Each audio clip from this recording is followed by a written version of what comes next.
truth is a verified or indisputable fact. This is a definition from Webster.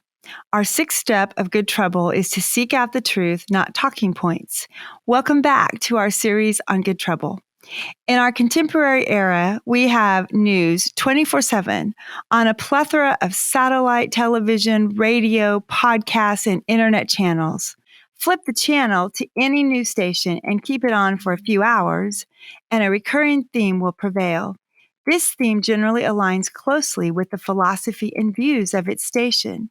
If a person generally agrees with the underlying philosophy, that will become their go-to channel. Whatever happened to the good old days when Walter Cronkite, Chet Hundley, and David Brinkley presented the news in what we believed was an unbiased news media? Was the news of yesteryears truly unbiased? Compared to the 24-hour news cycle today, it may appear so. Still, the news media has always been selective in sharing. Of course, to be fair, 24 hours a day coverage could still never report all the important news in our world. Philosophical themes were also significant in the news during the slavery era of the 19th century. There was the persistent view that slavery was ordained by God, as we witnessed with Colonel Buckner. There was also the theme that many in the North insisted and believed abolition workers exaggerated the dire straits and suffering the slaves endured. Finally, there were those who walked side by side, assisting escaped slaves. They witnessed firsthand the horrible atrocities, the hatred, and bigotry played in the lives that these innocent victims of color endured.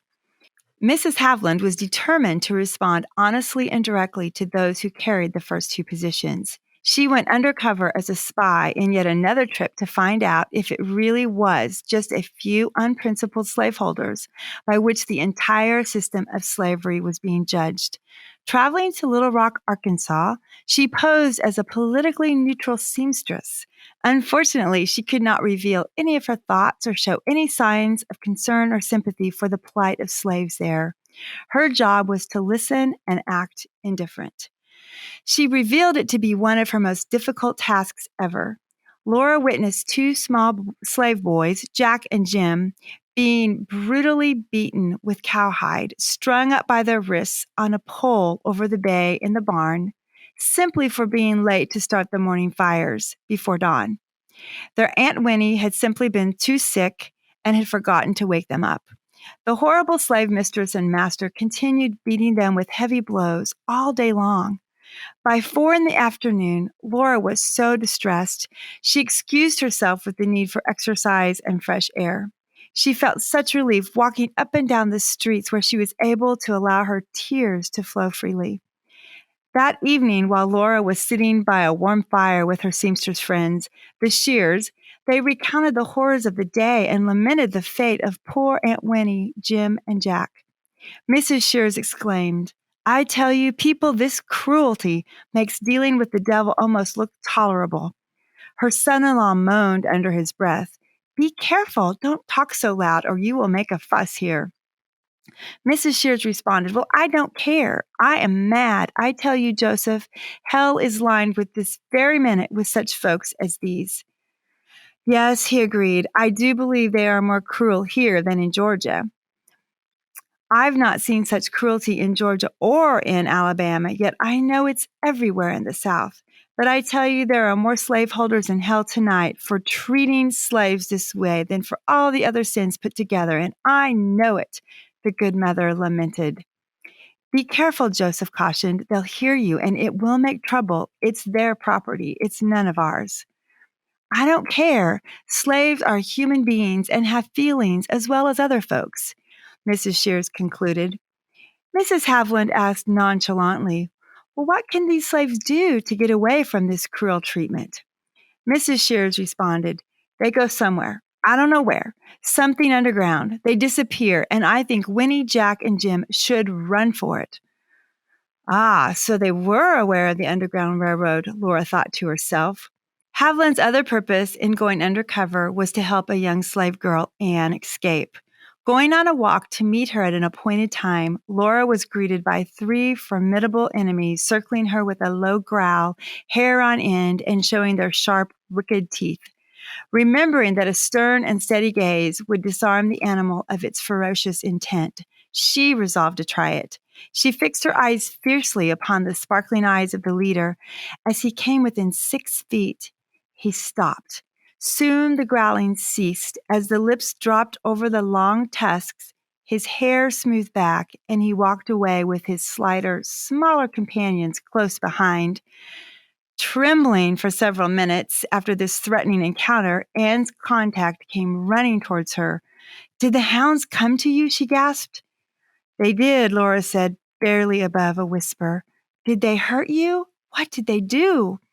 After Laura shared her traumatic encounter, she exclaimed, "Oh, Mrs. Haviland, that was the only thing that saved your life. If you would have stirred an inch, they would have torn you to pieces. I was so anxious to have Anne see you. I forgot the hounds until I started back, and I almost fainted, for I know they are awful. I wanted to scream, 'God, have mercy on that dear friend,' for I was most sure I'd find you dead," she said, visibly shaken herself.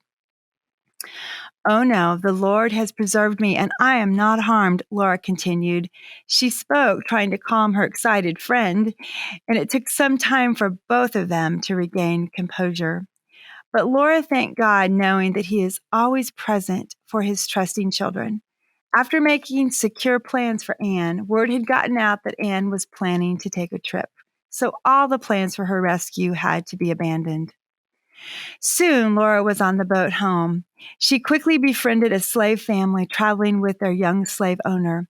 The couple had been separated from their older children by this young master.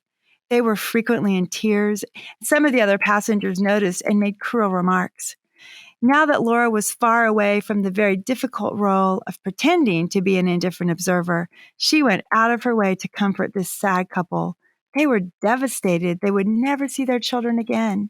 As they huddled together, the tears poured without warning. Laura took their hands and said, "Dear friends, Jesus is the friend of the poor. He knows thy sorrows, and if thee will pray, he will comfort thy broken hearts." The true story these slaves endured has often been overlooked, ignored, and whitewashed. The truth is that generations later, many people in minorities find themselves in cycles of poverty that have never been broken. This is also a reality that creates stereotypes and misunderstanding. Yes, pulling yourself up by the bootstrap may work in certain places and times, but when there is an inequity of resources for those who continue to repeat the cycle of poverty, something must be done to love our neighbor as ourselves.